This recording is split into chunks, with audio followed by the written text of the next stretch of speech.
seu livro aí. Fala, Eita, vai fala do seu gravar? livro. Daqui a pouco eu te apresento, mas enquanto o pessoal está entrando, fala. A Denise vai lançar um livro, estaremos a Soner de todos lá.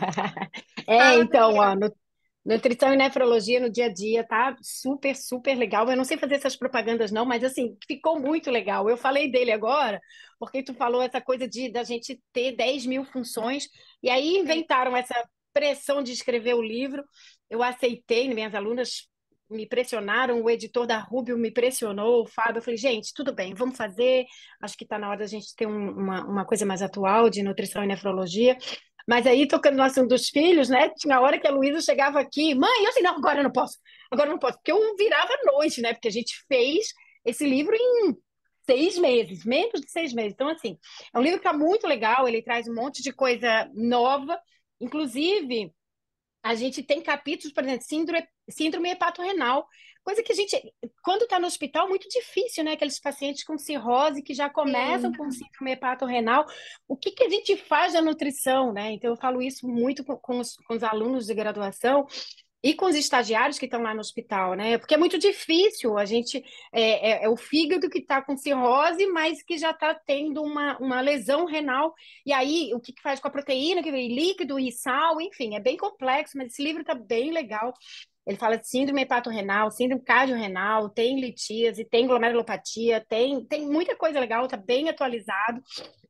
E tem as nossas pesquisas, né? No final do livro, a gente traz o E Food as vai ser o Medicine. lançamento que dia, Denise? Então, vai ser dia 12 de julho, às 7h30? É, 7, não lembro, não, 7 horas, na Livraria Travessa, no Shopping Leblon. Tá lá no nosso Instagram. Chique. Não, Vou tá super tentar lindo, muito olha. ir. Dia 12 de julho, acho que eu não tenho acho que eu não tenho nenhuma aula para dar. Não, ainda tem isso, né? De vez em quando a gente arranja aula para dar à noite, né? É, Mas olha, gente, pois é. então vamos lá, dia 12 de julho, vamos no É uma lançamento sexta-feira. da Denise na Livraria da Travessa do Leblon. Nutrição para nutrição renal no dia a Nutrição e dia. nefrologia no dia a dia. Tá lindo, gente. Nutrição e Tá nefrologia. Isso aí, é bom que a gente, todo mundo vai aprender com o livro. Tem a tá muito Renata aí que tá legal. falando assim, lindo, não sei nem quem é, Renata. No caso, é uma puxa-saco. Ah, mas sempre bom, né? Sinal de que. Bom, acho que a gente pode ir começando, porque até Pode. aqui sou aluna dela. Que bom. Acho que a gente pode ir começando e aos pouquinhos as pessoas.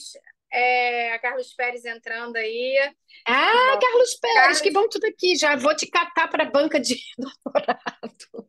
é sempre bom, né? Carlos Pérez é sempre uma pessoa ilustre nas sessões. Maravilhoso, maravilhoso. Então, vamos começar, pessoal. Eu queria agradecer a todos aí, mais uma sessão da Sonerd.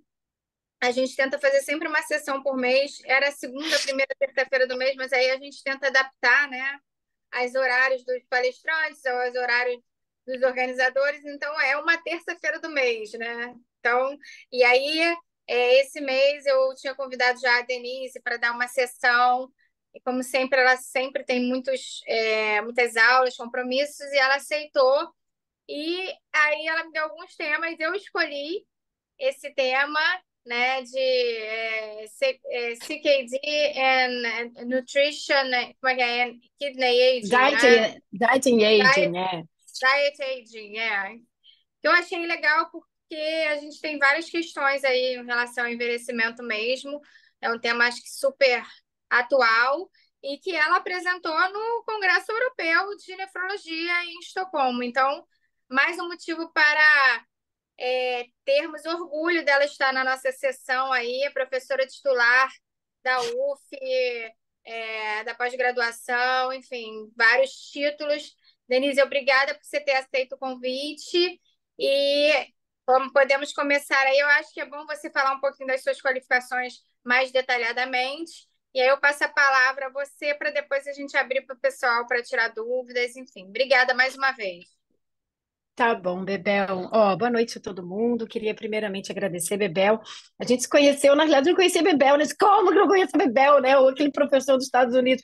Como você não conhece Isabel? Eu falei, de nome eu conhecia, mas Conheci, a gente se encontrou lá na Argentina, no Mundial de Nefro, no A hotel. gente pegou Ainda um Uber juntas. peguei carona no Uber dela.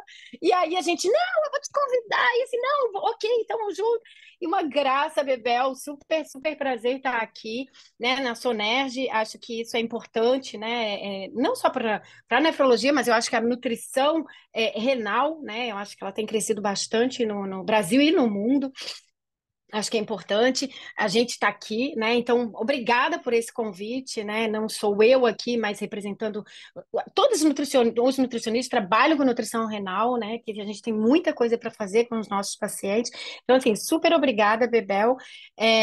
Enfim, eu joguei alguns temas, né, para a Isabel no o que eu poderia falar nesse encontro aqui, e ela super gostou desse. Talvez eu te decepcione um pouco, Bebel, na escolha, porque assim, eu não vou trazer muita coisa do idoso, mas mais do premature aging, né? Que é o que a gente tem falado muito no paciente com doença renal crônica. Então, assim, essa foi uma sessão, uma palestra que eu dei no Europeu de Nefro, dentro de uma sessão, né? Então, o meu tema é nutrição e aging, né? Que é o envelhecimento, mas dentro dessa premature aging aí, e numa sessão que foi de CKD e aging, né? Então, dentro disso, como o Peter Stevens, a gente tem trabalhado muito essa coisa do premature aging, eu joguei algumas coisas lá dentro desse tema. Então, assim, não vou trazer muita coisa do idoso, mas, enfim, tá tudo misturado, tá tudo junto, mas a gente pode discutir isso depois, né, quando eu abrir para as perguntas. Enfim, é isso. Não sei se eu já posso começar Posso, né? Então, deixa eu compartilhar aqui. Pode compartilhar a tela. Que eu tô aqui. Nossa, tem duas coisas abertas. Enfim. Estão vendo? Sim? Beleza. Tudo Então certo. tá, qualquer coisa. Tá, obrigada. Qualquer coisa vocês me falam aqui, porque essa coisinha aqui vai me atrapalhar, mas. Ah, não, tá aqui. Bem, como o Bebel falou, eu apresentei essa palestra no Europeu de Nefro, então eu deixei, como eu estou sem zero tempo, né? Eu deixei a logomarca e acho que isso não tem problema, acho que é até interessante, né, mostrar que foi uma palestra que acabei de dar agora no Europeu e enfim, então eu vou falar um pouquinho de dieta e outra coisa, tá? Tudo em inglês, né? Obviamente. E vou falar um pouquinho então dessa dieta e dessa premature aging na doença renal crônica, né? Bepel falou, mas eu não lembro, mas eu sou da UF, né? Da Universidade Federal Fluminense.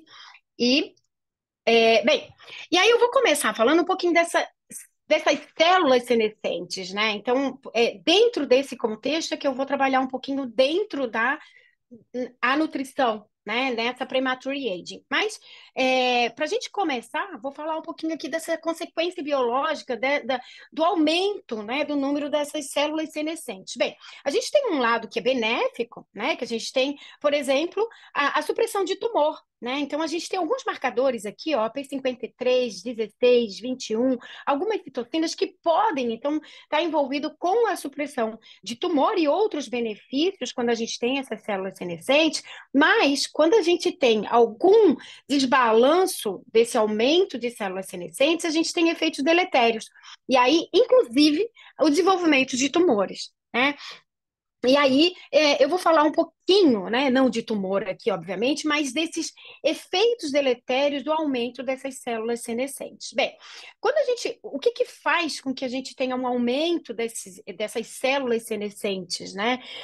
Bem, o dano do DNA, né? Então, a resposta ao dano do DNA, quando a gente tem uma parada do ciclo celular, o encurtamento de telômero, né, e ativação de oncogênese. Então, a gente tem isso tudo aqui acaba levando essa parada do ciclo celular, o que faz com que a gente tenha um aumento do número de células senescentes. Né?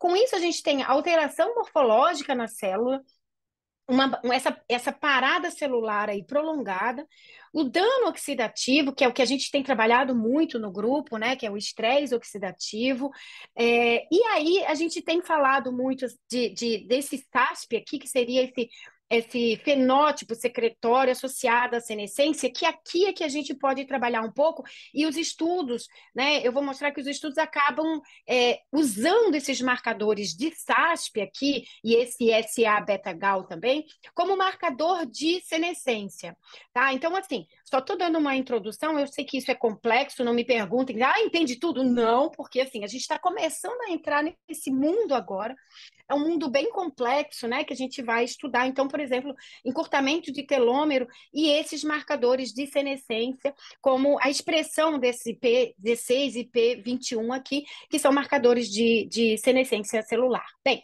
então, células saudáveis, ok?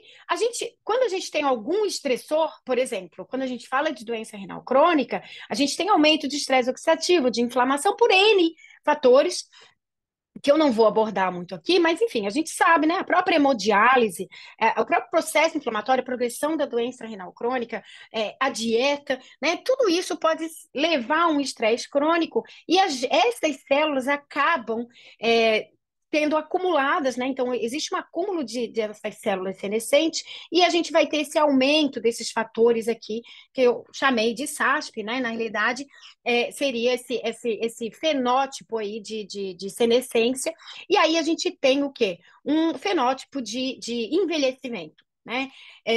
Isso acontece no paciente com doença renal crônica. Então, a gente tem um acúmulo de células senescentes por N fatores, e aí, por exemplo, aumento de estresse oxidativo. Né? E isso está envolvido com disfunção mitocondrial, que a gente vê nesses pacientes também, e aumento de estresse oxidativo. Dano no DNA, encurtamento de telômero, acúmulo de P16, expressão de oncogenes, a disfunção mitocondrial, aumento de toxinas urêmicas, e aqui, inclusive, eu posso colocar a desbiose intestinal, que eu vou falar um pouquinho, bem pouquinho, mas que isso tudo está tudo junto e misturado, né? Levando, então, ao aumento dessas células senescentes. Com isso, a gente tem um aumento de fator de transcrição, por exemplo, o NF-κB, que eu vou dar um pouco mais de foco aqui nessa palestra, não só no NF-κB, mas o NRF2, que ele está aqui com reduzida expressão nos nossos pacientes, em função de todas as complicações que a gente encontra no nosso paciente. Então, ele tem aumento de citocina muito em função do aumento da expressão do NF-κB e uma diminuição da sirtuína 1, que seria bastante importante para o nosso paciente. Então, nesse momento aqui, a gente tem acúmulo de células senescentes, uma resistência à apoptose e aquele SASP que eu falei para vocês, que seria esse fenótipo secretório associado à senescência. Bem, então a gente tem aqui o processo inflamatório no nosso paciente, e isso tudo aqui, né, levando a alterações epigenéticas, e aí levando esse fenótipo de envelhecimento prematuro no nosso paciente, com perda de massa muscular, osteoporose, alteração calcificação vascular e doença cardiovascular, que é o que mais mata o nosso paciente com doença renal crônica. Bem, eu vou entrar um pouquinho dentro da célula para a gente falar, depois eu vou jogar a nutrição, calma, ainda não comecei a falar da nutrição, mas porque esses estudos com senescência, eles acabam trabalhando muito esses marcadores que eu vou falar aqui, de inflamação e de senescência, né? Na realidade, aquilo que eu falei, está tudo misturado.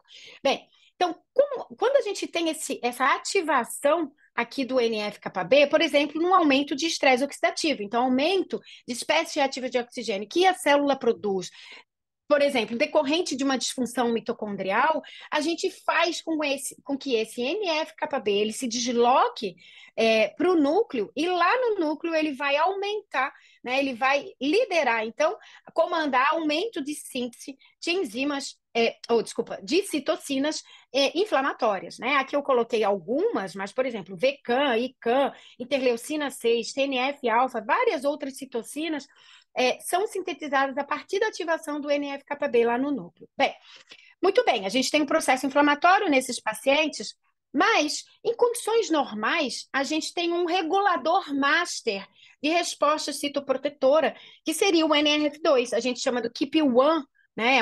A via do KEAP1 NRF2, que em condições normais, o que acontece? Quando a gente tem uma agressão na célula, né, estresse oxidativo, mesmo processo inflamatório, A gente tem, como o NF-κB, a mesma coisa, só que um NRF2, só que ele é um master da expressão de enzimas antioxidantes. Então, quando a gente tem o ataque à célula, digamos assim, a gente tem esse NRF2 sendo translocado para o núcleo, e aí aumentando a síntese de mais de 250 enzimas antioxidantes, né? A gente cita aqui o NQO1, que é uma enzima bastante importante, que a gente tem avaliado bastante, a hemioxigenase, glutationa peroxidase e várias outras enzimas antioxidantes que são sintetizadas a partir da ativação do NRF2 lá no núcleo. Bem, dito isto, a gente tem que saber como é que está esse balanço de NRF2 e NF-κB no nosso paciente. Esse foi um trabalho que a gente publicou em 2014.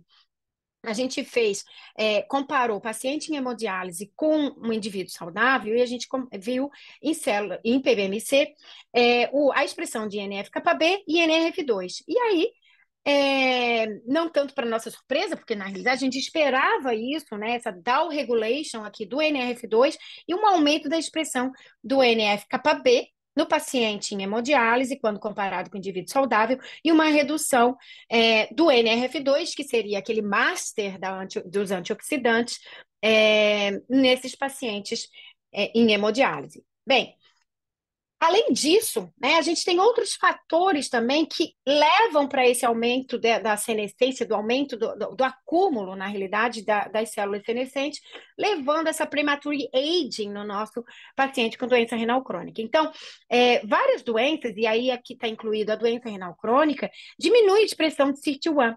A SIRT1, ele faz a desacetilação. E aí, quando a gente tem a expressão diminuída de SIRT1, a acetilação de várias proteínas-alvos acontece.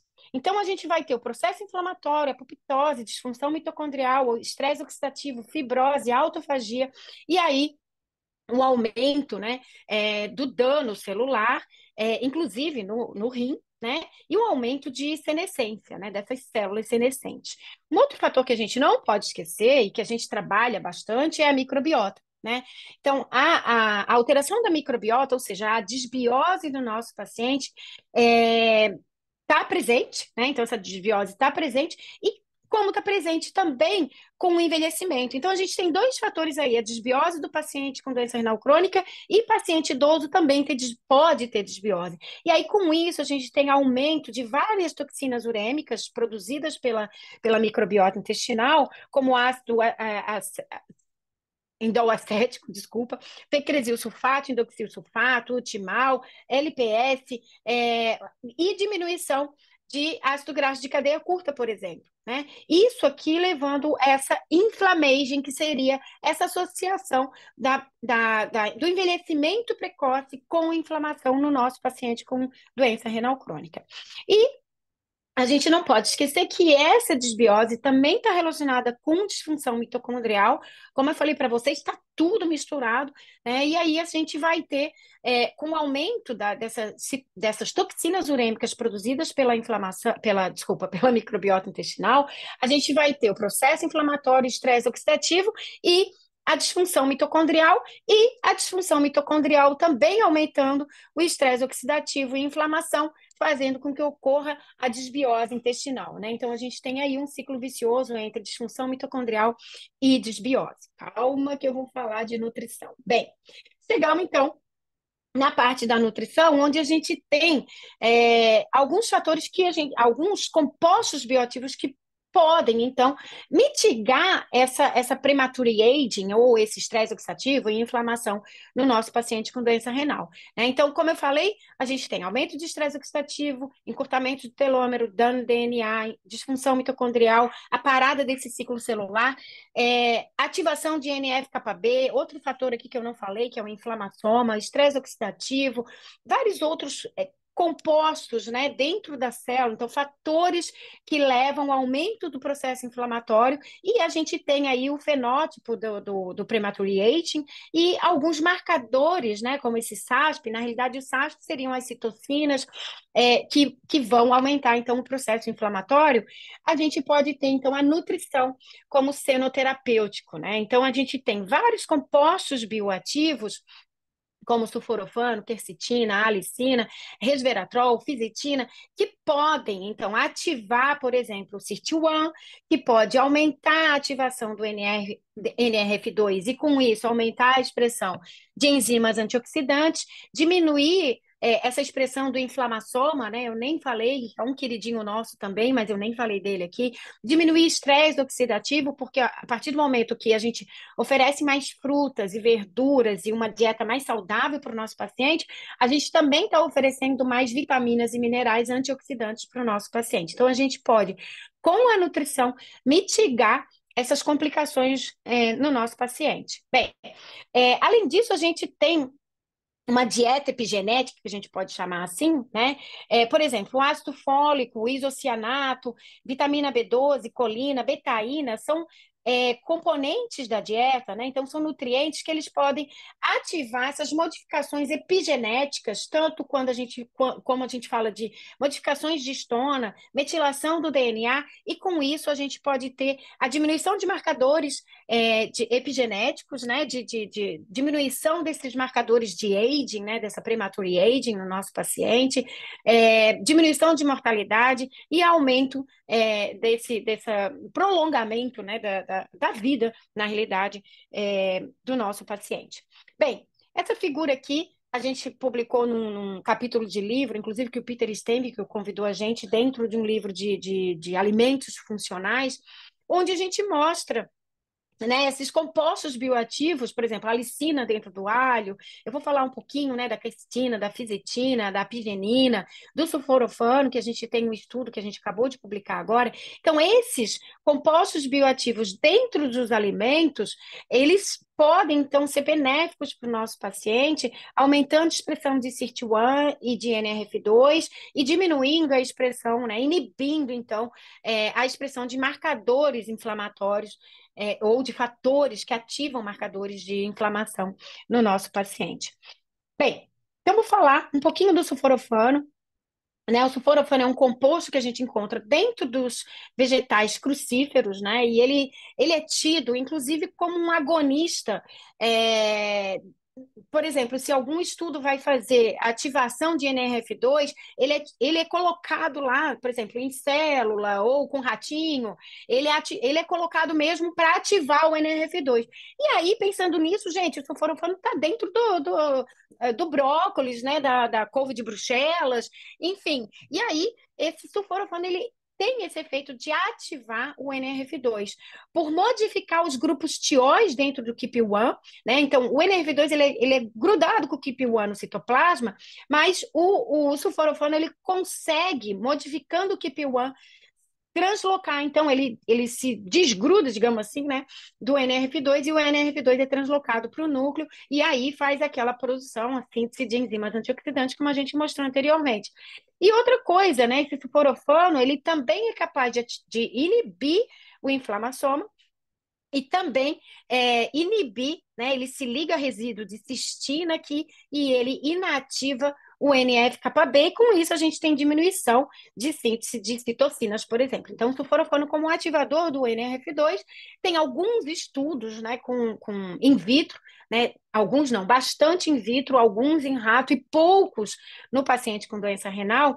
Aqui, essas células aqui foram tratadas com sulforafano e eles observaram, né, que após, então, a concentração maior de sulforafano, eles viram, então, de fato, ativação do NRF2, aqui, né, por concentração também, o aumento da síntese, então, do NRF2, quando essas células foram tratadas com uma dose maior, então, de sulforafano. Aqui foi um estudo em ratos, e não é com doença renal crônica, mas é o rato, né, idoso, diria assim, e aí esse ratinho que usou o sulforafano, ele teve aqui um aumento da expressão do NRF2, da hemioxigenase, que é a enzima antioxidante, né? Então a gente vê aqui, até quando comparado com um rato idoso, desculpa, jovem, esse rato idoso, quando recebeu o sulforafano, ele teve um aumento aqui da expressão da hemioxigenase. Também, né, quando comparado com esse grupinho controle aqui, ele teve uma redução de proteinúria e uma redução de albuminúria quando recebeu esse sulforafano. E aí a gente foi lá e fez uma revisão sobre o sulforafano na doença renal crônica, né? Mas dentro de vegetais crucíferos, falando, obviamente, do sulforafano. Desculpa. E a gente. Desculpa. Oh, meu Deus. A gente levantou a hipótese, né, que na realidade esse sulforafano ele pode diminuir essa disfunção renal, diminuir o dano estrutural no rim, diminuir os parâmetros de função renal, né, de ureia, creatinina, proteinúria, MDA, baseado nos estudos experimentais que usaram o sulforafano, né? E aí a gente acabou de sair esse paper, né, que é da Márcia, que é minha doutoranda.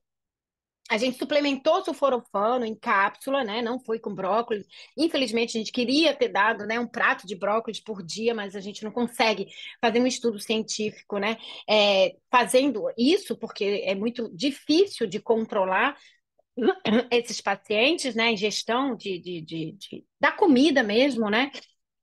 E aí, a gente deu 400 microgramas de sulforafano por dia durante um mês lá no nosso ambulatório, na UF, então para pacientes em tratamento conservador, durante um mês. E aí, para nossa alegria, né? A gente já esperava, quando a gente não tem resultado é que a gente tem a tristeza, mas para nossa alegria a gente teve, então, aqui um aumento da expressão do NRF2 nesses pacientes que receberam sulforafano quando comparado com placebo, né? E o NQO1, que é a enzima antioxidante, que é ativada, né, que ela aumenta, a sua síntese é aumentada quando o NRF2 é ativado, a gente também viu um aumento da expressão do NQO1 nesses pacientes que usaram o sulforafano. Então, esse paper foi publicado numa super revista na Free Radical Biology and Medicine, então a gente está super feliz.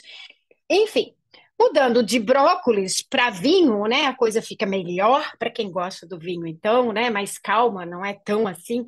Mas aqui, né? Eu coloquei só a figurinha, calma, não é para beber. É só para a gente falar do resveratrol, que é o composto bioativo que a gente encontra nas uvas e no vinho, né? E aí, o resveratrol tem muito estudo com ele e com o SIRT1, né? Ele é um ativador do SIRT1, ou seja, aumenta a expressão do SIRT1. E aí, a gente tem a desacetilação de vários proteínas, várias moléculas, fator de transcrição, olha o NF-κB aqui, né? Então a gente tem o SIRT1 desacetilando, na realidade, o NF-κB, e a gente tem diminuição de citocinas inflamatórias, de estresse oxidativo e vários outros compostos aqui, né? Então, por exemplo, o P53 que está envolvido com senescência, né? A gente tem a diminuição de apoptose, e com isso a gente tem diminuição do PGC1-alfa também, então o SIRT1 ativando aqui, desacetilando várias proteínas, e quem ativa esse SIRT1, tem muitos estudos, então, que mostram que o resveratrol tem essa ligação aqui, né, com o SIRT1, e a gente tem aí inúmeros fatores importantes que são desacetilados pelo SIRT1. Bem, e aí tem um estudo, e aí com ratinho, né, velho, né, então idoso, onde eles usaram, né, nesses ratinhos o resveratrol, e eles observaram que a área de fibrose renal teve uma diminuição, né, nesses ratinhos que usaram resveratrol, e aqui um aumento da expressão do SIRT1 também nesses ratinhos que fizeram uso, então, do resveratrol. E também nesse estudo, eles estudaram essas células aqui e eles viram, né, que houve uma diminuição da expressão desse beta-gal, que é aquele marcador de senescência celular, quando os ratos foram tratados, então, com resveratrol. Bem, um outro composto, né, bioativo que tem se estudado com envelhecimento é a fisetina. Ele está presente, né, no morango, na manga, pepino, enfim, e a gente tem aqui, vocês vão ver que poucos estudos eu mostro com paciente com doença renal crônica, porque de fato a gente não tem muitos estudos com um paciente com doença renal, né? Então a gente tem muitos estudos experimentais e muitos estudos in vitro, né? Por exemplo, com fisitina, a gente tem esses estudos in vitro aqui, que a fisitina, então, aumentou a apoptose em células senescentes em tecido adiposo, foi um estudo aqui em 2017, em células, né? Então, estudos in vitro, e nesse outro tipo de célula também, o tratamento dessas células com fisitina aumentou a expressão de NRF2. E aí, em ratos, né, a gente tem aqui a senescência acelerada nesses ratinhos aqui, né? Então, modelos experimentais, que a fisitina, então, diminuiu essa eriptose aqui, esse processo de eriptose e de estresse oxidativo, quando esse ratinho que tem uma acelerada senescência aqui usou a fisitina. Nesse estudo de 2018, eles fazem o tratamento, esse estudo é bem interessante, né, bem complexo, então eles fazem, eles tratam esses ratinhos com premature aging, né, que seria essa barrinha vermelha aqui, que usou a fisitina, e o controle, né, a dieta controle, que seria a barrinha preta, e eles avaliam, então, tecido adiposo e fígado, rim, vários tecidos, e eles mostram, né, de uma forma geral, diminuição de marcadores de senescência nesse ratinho que foi tratado com fisitina, diminuição de marcadores de inflamação, de estresse oxidativo e um aumento da expressão do SIRT1 e de enzimas antioxidantes. E aí eles viram também, comparado com outros estudos que fizeram o tratamento de fisitina, né, nesse tipo de bactéria, que fungo, enfim, sei lá, não lembro mais, mas eu acho que é um fungo, né? Eles viram que houve uma extensão da vida, né, do tempo de vida, e que também eles mostraram esse efeito aqui nesse estudo com os ratinhos com premature aging. Bem, a quercetina também é uma coisa que eu queria estudar bastante, né? Então, ela está bastante presente aqui. A gente encontra cebola, laranja, tomate, na maçã. E a quercetina é um outro composto bioativo desses alimentos que pode, então, diminuir estresse oxidativo, né? Então, ele faz aqui esse bloqueio da xantina oxidase, na DPH oxidase, e da reação de Fenton, né? E com isso a gente tem a diminuição de estresse oxidativo. Mas, infelizmente, a gente não tem estudos com pacientes com doença renal crônica, né? E, de fato tem pouco estudo, a maioria é experimental. Mas aí eu trouxe aqui um estudo in vitro, onde eles usaram quercetina em tecido adiposo, né? Senescente, em pré-adipócitos, e eles viram aqui a expressão de alguns genes, né, que quando essas células foram tratadas com quercetina, houve redução de interleucina 6, MCP1 e desse marcador de senescência, que é o P21, e aqui a SIRT1, né, que também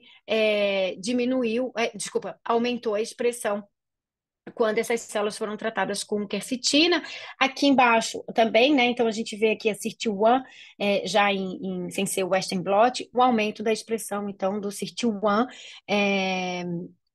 nas células que foram tratadas com quercetina, e aqui uma redução do NF-κB, esse fator de transcrição, então, que está envolvido com inflamação.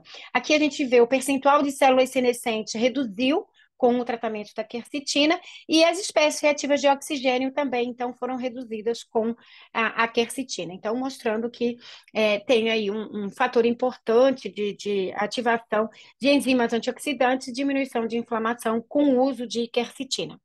Bem, a pigenina, ele é encontrado aqui em alguns alimentos, pouco, né? Que a gente quase não come, pelo menos eu, né? Não como muito, mas como tem alguns estudos com a pigenina, né? Então eu trouxe aqui, mas é muito pouco.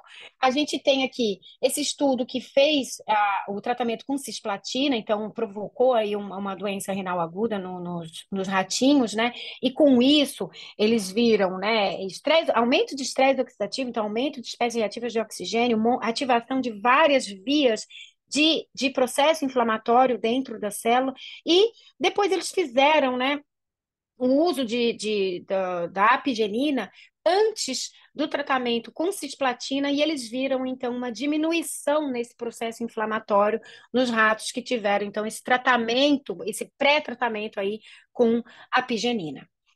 Bem, silimarina também está aí nessa florzinha que eu não conheço, nunca comi, mas como, né, eu estava falando de aging, eu procurei o que estava relacionado com marcador de aging, né?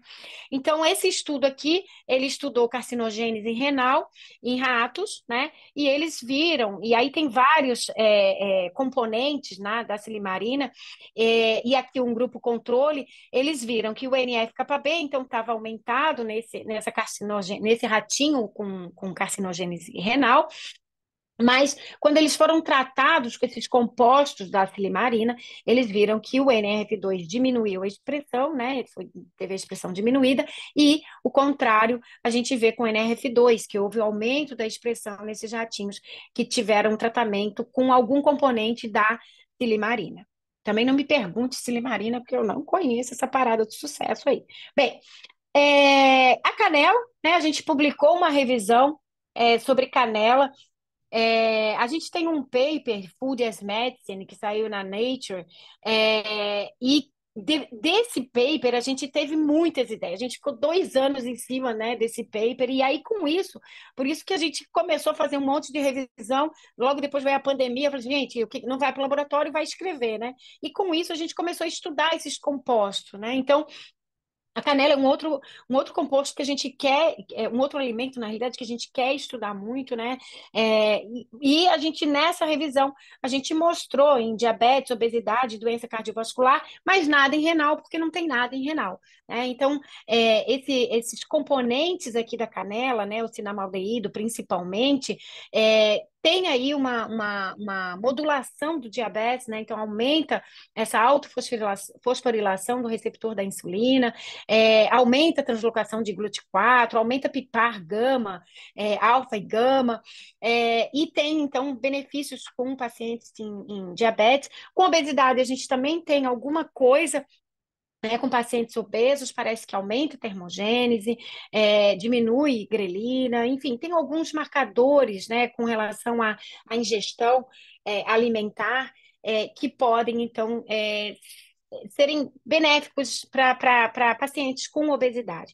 E com doença cardiovascular também, parece que esses compostos bioativos da canela melhoram o perfil lipídico, porque diminui essas expressões, a expressão dessas enzimas aqui, aumenta a PPAR-alfa e parece, então, melhorar o perfil lipídico e esse risco cardiovascular em pacientes com doença cardiovascular. Mas, assim, são poucos estudos, indo com doença renal crônica não tem quase nada, quer dizer, não tem nada, né, com paciente, e com ratinho, de novo, aí trago os estudos experimentais que tem os estudos quando eles trataram os ratos com canela ou com algum composto da canela, eles viram aumento de enzimas antioxidantes nos rins e uma diminuição, então, de algumas citocinas, né, nesses ratos que foram tratados com canela, ou o cinnamaldeído, por exemplo, e diminuição de albuminúria e de creatinina.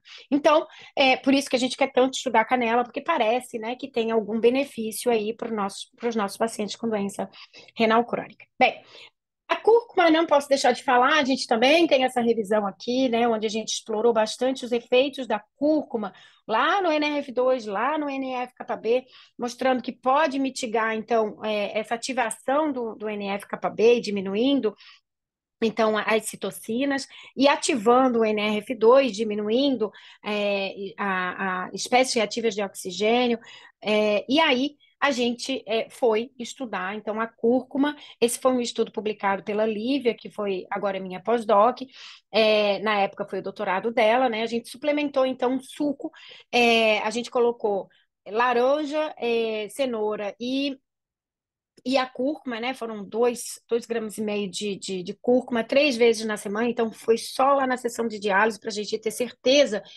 como era o suquinho, as meninas preparavam na clínica e davam para os pacientes.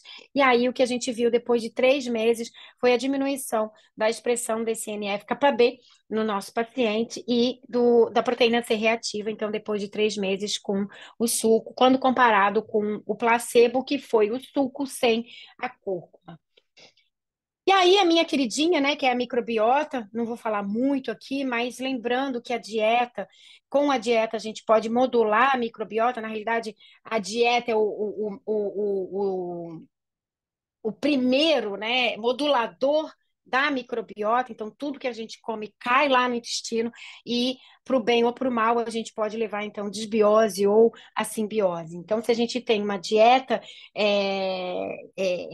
que não é saudável, né, que a gente chama de Western diet, com vários ultraprocessados, que na realidade o que a gente está tendendo a ter cada vez mais, né, não só os pacientes, mas a população geral, né, excesso de álcool, suplementação de micronutrientes, adoçantes artificiais, né, que os estudos têm mostrado que leva a desbiose. Isso quando comparado com uma dieta saudável que tenha simbiótico, prebiótico, probiótico, alimentos fermentados, né, que a gente deveria resgatar esse uso, né, que era tão lá antigo, né, dos alimentos fermentados. Esses compostos bioativos que caem, esses fenólicos, né, esses polifenóis caem no intestino e são fermentados, produzem compostos bioativos interessantes para modular a microbiota. E aí, dieta do Mediterrâneo, eu não gosto muito de falar dieta do Mediterrâneo, a gente não está no Mediterrâneo, né? A gente tem o Oceano Atlântico aqui do nosso lado, mas eu gosto de falar de dieta saudável. Né? Então, a dieta saudável, com frutas, com vegetais, com verduras, sem alimentos ultraprocessados, isso modula essa microbiota, levando à simbiose. Né? Isso também está relacionado com senescência, com inflamação, com estresse oxidativo, com todo aquele link que eu mostrei lá atrás. Bem, esse na realidade, como eu estava em Estocolmo, eu tinha que falar o trabalho que saiu do Peter agora. Então, né, porque eu estava lá, o Peter me convidou, eu tive que falar alguma coisa. Não, não foi por isso, mentira, porque esse artigo está bem interessante, né, foi publicado agora, e eles tratam bastante a nutrição, modulando essa desbiose, né, então mitigando essa desbiose, e eles falam muito, eu achei interessante, do adoçante e da carne vermelha. Né? Então, isso altera a microbiota intestinal e com isso a gente tem aumento da produção de várias enzimas de várias toxinas urêmicas, por exemplo, indoxil sulfato, picresil sulfato, timal, e isso, né, essas toxinas urêmicas também estão envolvidas com a senescência, a prematura, né, do nosso paciente com doença renal crônica. Esse artigo está bem interessante. Bem, enfim, concluindo, né, então a gente tem esse acúmulo de células senescentes que está associado com essa premature aging no nosso paciente com doença renal crônica, por várias complicações que eu falei lá no início, né, estresse oxidativo, aumento de produção de espécies reativas de oxigênio, dano no DNA, encurtamento de telômero, aumento de P16, né, que na realidade são marcadores de senescência celular, aumento de toxina urêmica que vem da desbiose intestinal, com isso levando a aumento dessa expressão de NF-κB, com aumento de síntese de citocinas, várias citocinas inflamatórias, e levando esse fenótipo de premature aging no nosso paciente, e aí a nossa dieta, né, que a gente deveria, então, prescrever dieta, né, nutricionistas, prestem atenção, né, a gente fala de comida, não de suplemento, né, então é importante lembrar que a gente trabalha com alimento, isso é importante, então, prescrever dieta saudável, né, e não suplemento, né, eu estou falando isso porque eu vejo cada vez mais absurdos, nutricionistas fazendo absurdos com paciente, enfim, a gente trabalha com dieta e é com a dieta saudável que a gente pode, sim, modular todos esses fatores aqui que eu falei de transcrição, NRF2, enzimas antioxidantes, nem falei da via mTOR, mas enfim, são várias vias, né? Nem falei do inflamassoma, mas são várias vias que podem ser moduladas com uma dieta saudável e a gente pode, então, mitigar essa premature aging no nosso paciente. Então, os senolíticos, né, dos alimentos, eles podem ser uma intervenção potencial para lentificar essa premature aging no nosso paciente com doença renal crônica. Só que a gente precisa de mais estudos clínicos, né, envolvendo esse conceito do alimento como remédio para reduzir, para lentificar essa senescência e essa inflammagem no nosso paciente com doença renal crônica. Bem, essa é uma foto, na realidade, da minha disciplina, né, mas a grande maioria das minhas alunas estão aqui. Eu queria super agradecer, porque muitos resultados que tem aqui foram elas que fizeram, né? E fazer propaganda, né? Sigam a gente no Nutrição e Nefro UF. A gente posta bastante coisa lá dos nossos experimentos, das nossas palestras, do nosso livro, dos nossos artigos, para mostrar. Então, na realidade, o Instagram ele veio muito também outra coisa forçada pelas minhas alunas. Não, Denise, precisa mostrar o que a gente faz, porque a universidade, a gente fica naquela bolha dentro da universidade, e o que a gente tem que fazer é isso aqui, né? Trazer para fora, para a sociedade, o que a Bebel fez aqui agora, né, me convidando para mostrar o que a gente tem, o que a gente faz dentro da universidade pública, mostrando aqui que é muita coisa legal. Então, sigam a gente faz bastante coisa interessante. Eu era super contra, mas agora, né, acho que eu gostei da ideia de sair dentro desses do muro que tem dentro da universidade pública e mostrar para a sociedade que a gente produz bastante coisa. Bem, é isso. Muito obrigada. Maravilhosa a aula, Denise. Você falou que eu ia me decepcionar. Eu amei. Olha só, eu estava sem papel, mas você falou tanta coisa. Eu fui anotando, juro por Deus. Eu tinha caneta, eu falei, não estava esperando. Muita informação, né, para a gente entender, mas eu achei fantástica. Eu acho que isso aí de mídias sociais eu acho excelente, porque às vezes a gente tem pessoas que são referências mundiais e a gente, né, não tem, na verdade, essa conexão da sociedade. As É nutricionistas, eu isso. acho que a psicologia hoje é realmente multiprofissional. O paciente renal crônico, ele precisa de vários profissionais atuando em conjunto, porque, por exemplo, eu não faço, não adianta. Eu acho que a gente, como nefrologista, tem que encaminhar o paciente, porque exatamente por isso, olha a quantidade de informação que você me falou que eu nem tinha noção. Eu fiquei feliz primeiro, que eu adoro brócolis, eu como brócolis direto agora. Eu gosto de vinho, mas tudo bem, eu não vou falar que eu vou beber vinho todo dia, né? Mas assim, eu tenho algumas dúvidas, e até assim, algumas dúvidas surgiram aqui. As pessoas que quiserem falar podem levantar a mão, a gente ou liga o áudio, ou a gente. Aqui, ó, tem uma pergunta. Primeiro eu vou começar, a Carlos Pérez já fez uma, mas eu vou começar da Amanda aqui, que ela botou. Quando você fala em ações maléficas dos adoçantes, é para todos os adoçantes e é no paciente renal crônico ou na população em geral? É a primeira pergunta. Então, para doença renal crônica, a gente não tem nenhum estudo com o adoçante, né? Inclusive, a gente foi barrada no comitê de ética, a gente levou esse projeto para o comitê de ética e eles rejeitaram o nosso projeto. Por quê? Porque a gente dizia que a gente queria testar o adoçante no paciente com doença renal crônica, ver microbiota, ver um monte de coisa, e assim, eles falaram, bem, tu quer fazer isso para o mal? Eu achei meio demais, né? Mas, enfim, acho que a gente não... a gente deveria ter feito, não, mas a gente foi barrado no comitê de ética, a gente acabou deixando de lado isso. Não tem estudos com doença renal crônica, tá? O que a gente tem é bastante estudo em rato, e aí, eu não sou expert em adoçante, não, mas o que a gente tem é essa alteração, sim, da microbiota com o uso de adoçante. Tá? Se alguém tiver aí que consegue falar mais um pouco assim do adoçante, mas o que a gente tem é que o adoçante ele modula a microbiota e ele acaba tendo um rebote, né, na realidade, e alterando essa microbiota intestinal. E aí eu falaria sim, para a gente evitar o uso de adoçante no paciente com doença renal crônica, apesar de não ter nenhum estudo com doença renal. Mas são todos os tipos, Denise? Todos os tipos, assim, ó, a aspartame, É, qual é o o nome que do a gente o que a gente tem muito é com a. Ai, meu Deus, esqueci sacarina, né? É isso?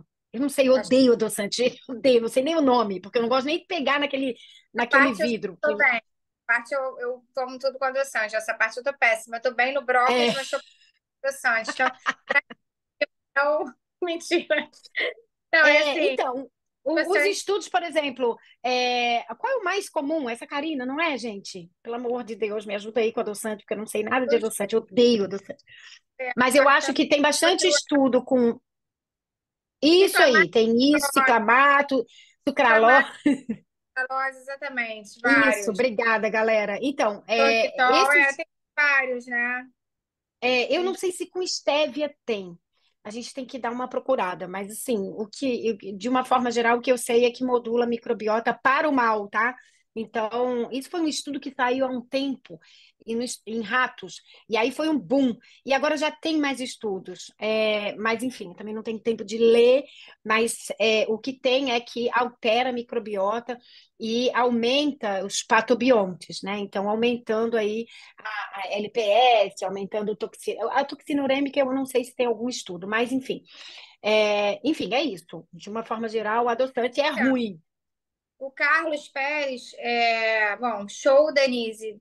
E aí, ele está perguntando aqui: dieta mais vegetariana possível, mais probióticos para todos em doença renal crônica? Carlos Pérez, não entendi essa tua pergunta. Uma dieta É, evitando mais vegetariana possível. Ah, mais probiótico para. Essa seria a ideia? Mais vegetariana? Olha, eu vou contar uma verdade minha, tá? Assim, que inclusive eu até acho legal que está no guideline da nutrição. E ele não faz muita distinção de proteína vegetal ou animal. A gente tem até um capítulo no livro sobre isso, né? Mas assim, eu acho muito arriscado a gente jogar uma dieta vegetariana para o paciente com doença renal crônica sem ter equilíbrio nesses aminoácidos. Tá? Isso é muita opinião minha. A gente tem que tomar muito cuidado. Então, assim, se é um nutricionista que sabe fazer, ele consegue fazer com a dieta vegetariana, jogar todos os aminoácidos essenciais para aquele paciente. Só que ele precisa saber, ele precisa entender de aminoácido essencial e não essencial, né? E ele precisa estudar e equilibrar esses aminoácidos essenciais. Então, eu acho que começa por aí. Então, assim, mas mais vegetariana possível, eu acho que sim. Né? Assim, eu acho que a carne vermelha a gente tem bastante já estudo, onde a gente pode. Eu posso até falar, né, me atrever a falar que eu tiraria carne vermelha. Eu tiraria. Mas assim, tiraria todo tipo de carne animal? Não, não tiraria.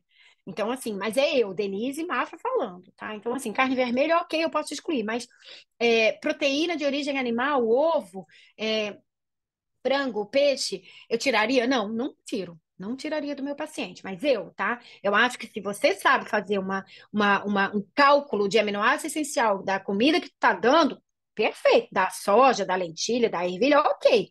Né? E o paciente come, eu não vejo problema, desde que seja bem adequado. E aí, tu falou de probiótico, não entendi muito dentro da tua pergunta o probiótico. Bem, falar de probiótico.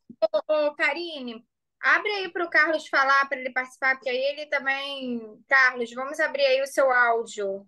Convida ele Joga, como. Carlos, por favor. Boa noite. joga aí. Oi, Tá me ouvindo? Carlos. Tá me Sim, ouvindo? Tudo bem? sim, sim, tudo jóia. Olá, tudo Hum, Faltou, é, caiu. bom? é. Ok, tá me ouvindo? Desculpa. Sim. Agora Pô, sim, fala. para- Parabéns pela palestra e você é um orgulho, sobretudo aqui no estado do Rio, que Fofo. Niterói, né? Aí nós temos que ser fluminenses, mas a sua produção científica é de primeira qualidade e é um orgulho para o Rio de Janeiro, assim como o Brasil. Parabéns para todo o teu grupo, né? Que a Obri- gente já conhece o trabalho. Na Obrigada, realidade, querido. essa coisa da microbiota, né, que se chamou a atenção, essa disbiose aí, né, que inflama o paciente, e se, assim, isso na prática clínica, na indicação dietética, sobretudo no doente inflamado, enfim, se vale a pena o uso de probiótico, se já tem alguma evidência Hum, nesse sentido de probiótico nesses pacientes, e como é que vê a inflamação na prática, se é só com proteína C reativa, que essa é que é a nossa. É uma dificuldade, é, né, para a gente aferir inflamação no paciente e se essa questão enfim, dos probióticos aí. Se você é a é. favor, enfim. Ai, querido, Obrigado. muito obrigada. Obrigada, Carlos, pela pergunta, obrigado pelo elogio. Vou te chamar para a banca. Eu fico meio tensa assim de te chamar, porque eu sei que tu é todo ocupado, né? Mas enfim, as minhas alunas adoram quando o Carlos vai para a banca, porque é sempre muito bom, cheio de, né, super inteligente e cheio de comentários importantes. Enfim, Carlos, como fez aqui, né? Probiótico. Bem, a gente tem duas pesquisas que a gente publicou lá atrás, né? Uma com a Natália e outra com a Amanda, eram minhas doutorandas. A gente usou o probiótico, 3 cepas, não me pergunte quais agora, porque eu não lembro, mas a gente usou isso, e assim, Carlos, deu tudo ao contrário do que a gente esperava, né? A hipótese seria melhorar inflamação, diminuir toxina urêmica, a gente aumentou tanto no conservador quanto na hemodiálise, a gente aumentou a inflamação e a gente aumentou a toxina urêmica. Tá? Indoxil sulfato, se eu não me engano, ou pecresil, eu não lembro direito. Isso já faz, acho que foi 2016 que a gente fez isso. E aí, para a gente foi uma super decepção. Então, assim, e os estudos com probiótico só, em doença renal crônica, eles não têm, assim, eles não mostram. Tem até uma palestra de microbiota que eu mostro, né? Tem meta-análise com probiótico, com prebiótico, com simbiótico. Então, assim, se tu me perguntar, indica probiótico, eu não indicaria probiótico. Porque, assim, a gente não sabe que bicho tá lá. Tem trilhões, né, dentro do intestino da gente. E aí, se a gente joga alguma cepa que não é legal, né, a gente pode piorar o processo inflamatório, como o que aconteceu com a gente. Tanto inflamação como a toxina urêmica. Então, assim, suplementa? Eu não suplementaria, né? Eu acho que a gente pode usar a comida, né, como grande fonte de pré-biótico, que, por exemplo, são as fibras, né? Assim, mas o paciente está com uma disbiose, tá com diarreia, está com alteração intestinal, eu indicaria simbiótico, mais do que probiótico, tá? Porque o bicho sozinho eu acho que ele não é legal. Então, de repente, colocar o bicho com um pré-biótico, né? Então, pró com pré. Então, dá um simbiótico que eu acho que é melhor. Os estudos, assim, o que eu vejo que os estudos mostram que o simbiótico ele é melhor para o nosso paciente do que só o probiótico, tá? É, Proteína C reativa, boa pergunta, Carlos. Então, é o que a gente tem de mais barato, né? Que a gente tem nos hospitais aí, hospital universitário, é o marcador que a gente tem. Quando a gente faz pesquisa, a gente tem dinheiro da FAPERJ, do CNPq, a gente faz, né? Interleucina 6, TNF-alfa, faz esses outros marcadores que realmente são caros. Eu vou te falar que é isso que a gente tem, é o PCR mesmo que a gente tem na prática clínica, né? Eu não tem muito outro marcador de inflamação que seja barato, né? Então, enfim, acho que é isso. Acho que era A isso. A Cris. Cris está perguntando aqui. É, Você acha que pensando em um futuro próximo, em situações onde a gente saiba que é muito difícil a ingestão de FLV é o quê, Flava? Eu não sei, gente, essas acho que é siglas. flavonoide. Pois é, também não sei. Cris, deve ser. Por vezes, devido à Frutas, rotina. verduras, verduras e legumes. Pô, Gente, essa sigla quer saber, ô Cris. Essa aí foi muito. é, FLV, gente, frutas, verduras e legumes. Ah, gente, eu né? Para de graça, Cris, para de graça. vou colocar uma sigla que eu uso, que você também não. Essa aí é muito nutricionista. E eu sou Então, mais professora do que nutricionista, né? Então, enfim. por Peraí, vamos lá. devido à inapetência, outras situações, os pacientes poderíamos pensar em suplementos com estes compostos bioativos juntos? Hum, boa pergunta. Cara, olha, Cris, se tu perguntar e tu sabe, tu foi minha aluna, a gente trabalha com comida, né? Assim, o paciente está com anorexia, o paciente está inapetente, aí sim é uma outra questão, talvez a gente possa usar acho que tem que usar na realidade, né? Paciente com anorexia, desnutrição, a gente vai usar suplemento, e esses suplementos vão ter aí vitaminas e minerais. O meu Mas, áudio, sim, meu áudio tá aberto? Tá pode aberto. falar. Ah, tá. Não, a questão é a seguinte, assim, na prática clínica, né, a gente tem, às vezes, o paciente muito inapetente, então, assim, às vezes a pessoa até tem condições, né, de comer, de comprar lá um brócolis, enfim. e de comprar o que a gente sabe que é importante, mas muitas vezes a ingestão fica muito aquém. E aí eu fico pensando, né, num futuro próximo, a gente tem hoje, por exemplo, polivitamínicos, da gente ter, sei lá, uma pílula chamada polibioativos, né? Então, assim, a gente numa cápsula ter, né, os compostos bioativos da cúrcuma, do brócolis, o resveratrol. Será que isso seria algo que eu acho que é interessante a gente pensar sobre isso, né? Que seria algo extremamente direcionado para esses pacientes, né? Enfim, acho que para casos específicos, talvez sim, né? Acho que sim, como a gente tem o próprio suplemento, né? Paciente que não tem uma boa ingestão, a gente vai é, lançar a mão do suplemento, né? Energético, proteico, para ele não desnutrir, né? Ou se ele tiver desnutrido, para a gente usar esse suplemento. Talvez sim, Cris, talvez sim, mas sim, eu não gosto dessa ideia do suplemento, sabe? Quando falo em suplemento, eu fico um pouco agoniada com isso. Então, talvez, né? Mas eu acho Talvez isso. Fala, Bebel. que o suplemento ele vem justamente não no sentido de ser, né, uma pílula para substituir, né, nas pessoas que estão comendo normalmente, né? O suplemento acho que seria nesse tipo de paciente mais. Isso eu acho que seria muito interessante, porque realmente, por exemplo, eu que trabalho com paciente agudo e crônico, né? Às vezes você pega um paciente agudo que virou crônico, né? Que tem toda aquela questão do paciente crítico, do CTI, depois que sai, que fica crônico. Realmente são pacientes que a gente tem dificuldade de nutrir mais, até porque eles não estão, né, nessa de repente, eu acho que o suplemento eu vejo com bons olhos nesses casos. Eu entendo o que você fala, Denise, porque falar em suplemento hoje em dia é uma coisa que acaba que as pessoas tomam, às vezes, sem necessidade e podendo fazer ingestão de comida, né? Como você falou, eu acho que comida de verdade é o que a gente tem que tentar. Exatamente. Acho que assim, sempre alguma coisa que vem ajudar esses pacientes mais debilitados, né? Mas nada substitui realmente o alimento, pelo que você está falando aí, que a gente está vendo. Agora, eu fiquei na dúvida, porque assim, você fala assim, eu não dei brócolis para o paciente, mas eu dei uma cápsula de Forofano. sulfano, que tinha 400 microgramas enfim, se for.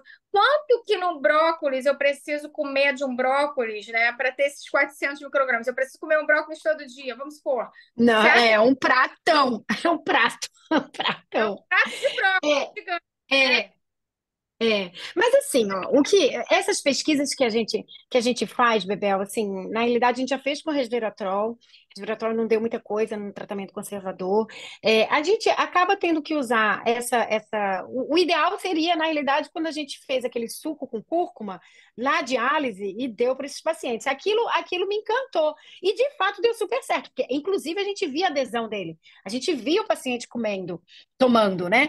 Então, mas assim, quando a gente fala em pesquisa científica, a gente tem que fazer o controle, tem que ter um placebo, tem que ter uma boa adesão, senão tudo vai por água abaixo. Então, a gente usa isso para pesquisa científica, obviamente não era o que a gente queria, mas, e também assim, quando a gente usa resveratrol ou sulforafano, a gente tem que usar uma quantidade maior, né, para a gente ter lá um resultado que a gente quer. Mas a ideia, Bebel, da gente fazer esse food as medicine, essas pesquisas todas que a gente faz, é trazer exatamente isso, o que tu está falando. Eu como brócolis, vou comer então todo dia, né? Então, assim, não brócolis, mas a ideia é coloque fruta e verdura na sua dieta. Então, a ideia que a gente traz aqui desse Food as Medicine é coma mais fruta, coma mais verdura, sabe? Tenha uma dieta mais saudável. Porque, assim, obviamente, a gente vai conseguir comer um pratão de brócolis todo dia, né? Mas a ideia que a gente traz aqui, por exemplo, igual a gente tem nem coloquei nessa palestra, por exemplo, a própolis, né? A gente tem 2 estudos que a gente publicou com a própolis. Então, assim, a ideia que a gente traz aqui use própolis, por exemplo, castanha do Pará, a gente tem vários estudos com a castanha do Pará. Coma uma castanha do Pará por dia. Então, assim, mude a sua dieta, deixe a sua dieta saudável, coloque brócolis, coloque a maçã, use o alho, use a canela. Então, essa é a ideia, né? Trazer a dieta saudável, Tome, buscar essa comida de verdade. né? Não esqueça do Tome Vinho, que eu vi aquela figura. Você deixou um vinhozinho ali, uma taça de vinho. Eu falei, olha, essa figura aí, não sei se é muito. Não, mas assim, Tome vinho. uma taça de vinho para esses pacientes, hein? Ai, tadinhos. Eles, gente, pô, precisam de uma taça de vinho. Será que não merecem? Paciente me Então. só uma taça de vinho. Olha, gente, vocês podem me crucificar, mas eu deixo, depois dessa palestra, eu vou deixar mais ainda. Vinho tinto, né? Vinho tinto. É. Porque, assim, ele já tem umas limitações, né? Eu sempre falo para os meus pacientes assim: ai, doutor, eu odeio fazer dieta. Eu falo: olha, primeiro que todo mundo no mundo, eu acredito que tem que fazer dieta, porque hoje em dia não dá para você sair comendo tudo que você quer, né? Assim, as É. coisas gostosas, se você for ver, sempre tem malefícios, né? Então eu falo para ele: olha, eu teoricamente faço dieta também. Você acha que eu como tudo que eu quero todo dia? Ninguém come. Então, assim, é só uma reeducação alimentar, na verdade, né? O que a gente tem que passar, porque eles já vêm tão sofridos e às vezes eles já rodaram tantos médicos com orientações, às vezes que você fica perplexa, né? Então, já peguei pacientes com lista de alguns profissionais que proíbem não nutricionistas, tá, gente? Que dão uma lista do que ele não pode comer e é Sim. praticamente tudo, né? Aí o É. paciente É. praticamente sai do consultório e fala assim, gente, eu tô realmente taxado aqui, eu vou morrer de desgosto já com a doença e agora também não posso comer nada. Então, a gente tem que, eu sempre falo, olha, não interprete como uma dieta, interprete que você vai adaptar alguns dos seus Isso. hábitos e você vai tentar comer de uma forma que também te beneficie, né? Mas eu também sou dessa questão da comida de verdade. O suplemento sempre dá um ar de que a pessoa pode estar fazendo algo que não necessita e que não, né? E que ela pode fazer a ingestão pela alimentação. Mas Isso. Quando tu falou do vinho, na realidade, assim, eu indicaria, né? A gente, o problema é que, assim, Bebel, por exemplo, a gente atende paciente, minhas alunas atendem lá no ambulatório da UF, a gente tem um monte de paciente no conservador lá. Mas, assim, é muito arriscado falar, pode beber vinho? Depende do paciente, porque se a gente falar, pode beber vinho, uma tacinha, né?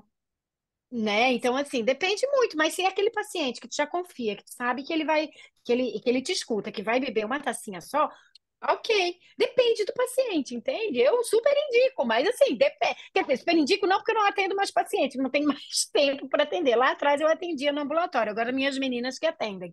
Então, assim, mas a gente tem isso, né? Então depende do paciente. Então é muito difícil. E é isso, essa coisa do suplemento, eu fico.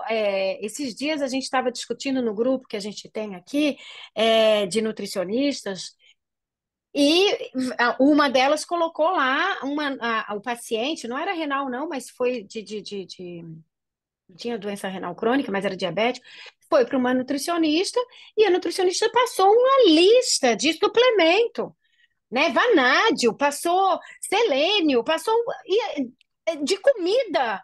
Ela não falou nada. Então, assim, é revoltante, sabe? A gente tem que trabalhar com a comida, não é passar suplemento. O cara foi na farmácia, fez um levantamento, era R$ 1.800 de suplemento. Então, assim, a gente não trabalha com isso. A gente trabalha com comida. A gente orienta a dieta. Então, assim, existe a função de suplemento, super existe para casos especiais. A gente está falando de uma geral aqui, né? A gente está falando de uma população que, ok, vamos falar da comida. A gente vai ter aqueles casos específicos, paciente muito desnutrido, paciente que tem um câncer, paciente que tem. Aí são outros casos, né? Mas, enfim, de uma forma geral, não gosto dessa história de suplemento, não. Acho que mas acho que a gente entendeu a colocação aqui, a sua, e eu também entendi. A Cris colocou um ponto muito bom. Sim, Acho que em sim. alguns casos realmente é muito bem indicado, né? Porque não tem como. Mas olha, Denise, vamos. Então, já são 8h40 aqui, já até passamos um pouquinho Ixi, Mas foi maravilhosa a aula, eu aprendi demais. Acho que a gente tem que repetir a cada 6 meses ou até menos, fazer um clube de discussão com muito bem. NutriRim, entendeu? Pode me chamar para esse clube que eu vou participar, aprender com vocês. Acho excelente. Queria agradecer muito, parabenizar pelo seu trabalho.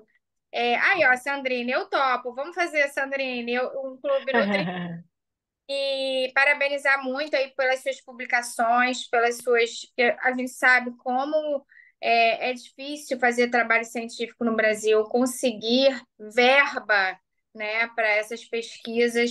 Então, e aí ser reconhecido internacionalmente, dando palestras, né, em congressos internacionais, é um orgulho mesmo. Eu sempre sabia quem você era também, nunca tinha falado com você, mas acho que foi assim uma conjunção a gente entrar naquele Uber juntos e espero que a gente Foi. passos aí, tanto na nefrologia, na nutrição, quanto na Sonest. Queria agradecer a todos a presença aí, falar do lançamento do livro, que vai ser dia 12 de julho na 12. Essa na Leblon. Vamos lá Isso. todos, que aproveitem que interage todo mundo. E em agosto, Mayo Clinic vai ser alto nível. Então, pessoal, aguardo vocês, tá? Já, as inscrições já estão terminando. Não deixem de se inscrever, tá bom? Muito Obrigada, bem. E Denise. setembro brasileiro de nefrologia, por favor. Brasileiro de nefrologia. Se o Moura Neto escutar que eu não falei, ele me mata. E É, brasileiro nós, exatamente, prestigiando o Congresso. E eu estou aí na comissão organizadora, estou participando de várias questões ali do Congresso, também vai ser altíssimo nível. E numa vai cidade. ser mesmo.